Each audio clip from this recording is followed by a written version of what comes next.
Hello everyone, welcome to Barca News. It is June 1st, 2024, and it's been revealed that Deco has been inserting a special clause into the contracts of players he signed, which is now known as the Deco clause. Also, Onana is one step closer to joining Barcelona, and finally, PSG have ruled out the signing of Frenkie de Jong. We have a lot to discuss, so let's begin.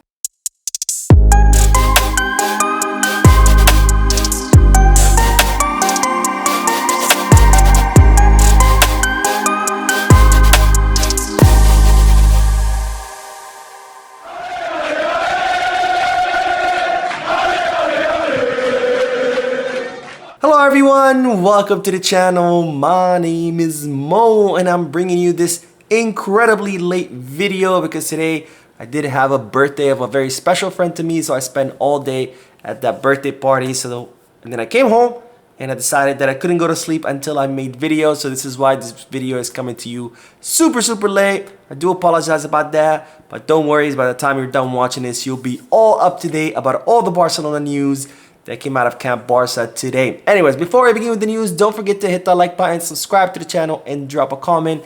All of this helps the channel continue to grow.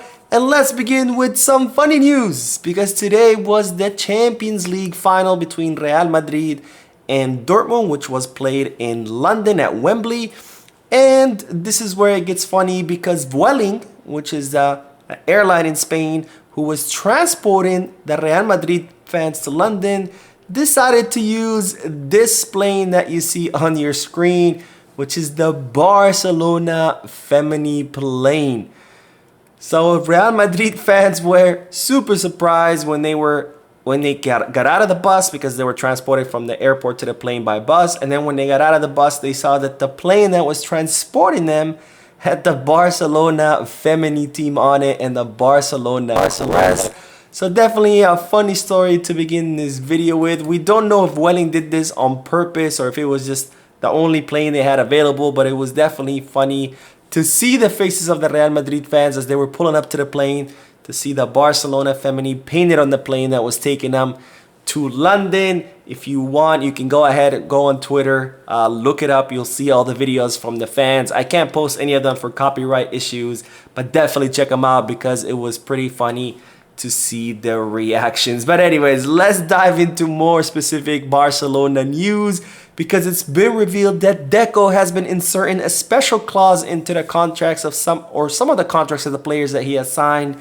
Then this clause has become known as the Deco clause. Now, given the financial situation of the club, Deco has had to become a little bit creative when it comes to signing players. So he has been inserting a special clause now known as the Deco clause, where if by August 12th of a summer transfer market, Barcelona cannot register a player, then that contract will be null and void without any legal or financial repercussions for Barcelona. And as you might recall, this clause was inserted into the contract of İlkay Gündoğan when Barcelona signed them last summer, because at the time when they signed them, they weren't too sure whether they're going to be able to register him or not. So that clause was inserted, which would protect Barcelona from any legal or financial ramification. Now, you might ask, why are we talking about this Deco clause? How is that relevant? Well, it's relevant because, as I told you in yesterday's podcast, Barcelona have paused two operations. The first one was to renew the contract of Sergi Roberto. The other one was to sign Guido Rodriguez, because right now those two players are not top priorities for Hansi Flick. And if those two players could end up taking up space on the wage bill that Barcelona could use for other players who are priorities, then that would be a problem, and Hansi Flick would rather not have them. So this is where the Deco clause comes in, because, for example, Barcelona could end up using that clause in the renewal of Sergio Roberto, where they can renew him now, insert that clause, and then if down the road Barcelona realizes, hey, we need that space on the wage bill for someone who's more important, maybe Gabi, maybe Balde, maybe Vitor Roque, then Barcelona could then annul the contract renewal of Sergi Roberto without any financial or legal repercussions, which I think it's a pretty creative way of protecting the club, given the club's financial situation.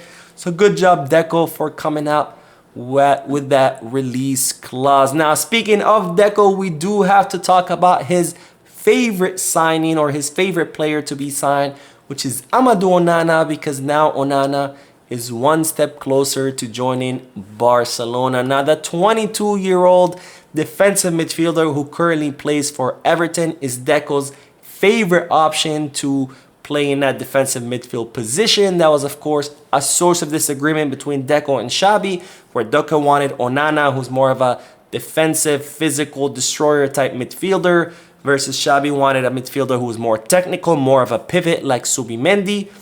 And now that Crystal Palace have some financial fair play problems, Onana has now become gotten one step closer to Barcelona. Now, Deco had met with Onana in the past, had informed Onana through his family members that he was very interested in signing him. However, he did keep it very honest, where he said that Barcelona wanted to sign him, but it might be a problem because Everton at the time were asking for 60 million euros. And despite that, Deco still held on the hope that Everton could perhaps ask for a lower price. And well, now we have found out that Everton have a huge financial fair play problem where they have to offload players by June 30th, or they can risk facing some serious penalties.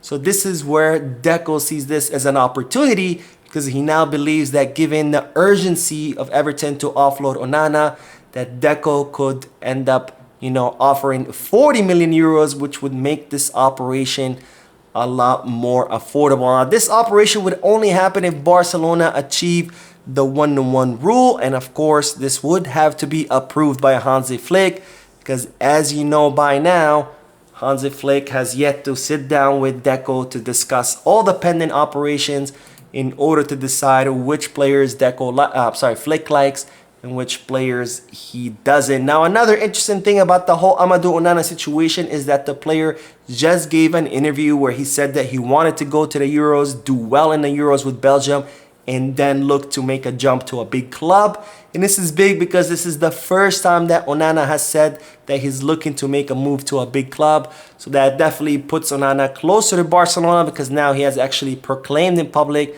that he would like to leave Everton and go somewhere else to a bigger club. And plus, again, with Everton's financial fair play problems, this makes the operation more affordable, as Deco believes that he can sign Onana for 40 million euros. But again, and I cannot stress this enough, this would only happen if Barcelona reached the 1-to-1 rule and if Flick greenlights this operation.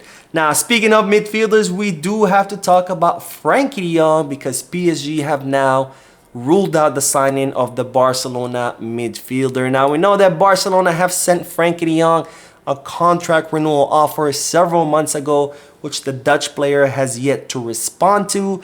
And also, Barcelona have a big problem with Frenkie, where next season his salary will be incredibly high. So all of this made or generated a lot of speculation that Frenkie de Jong could end up leaving this summer.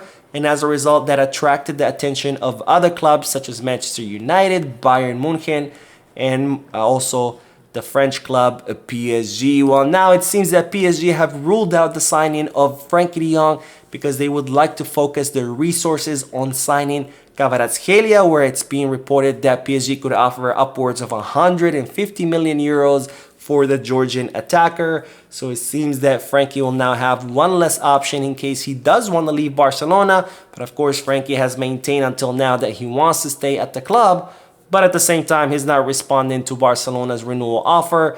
So it looks like the Frenkie de Jong saga is going to drag on for a bit longer.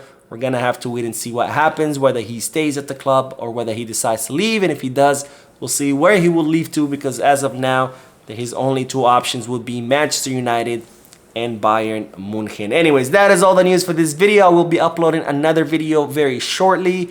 I hope you enjoyed it. If you did, please give me a like. Also, don't forget to drop a comment down below giving me your thoughts and opinions about all the news that I share with you. And finally, don't forget to subscribe to the channel. It really helps us keep growing. Anyways, I will see you in the next video. And as always, Visca Barça.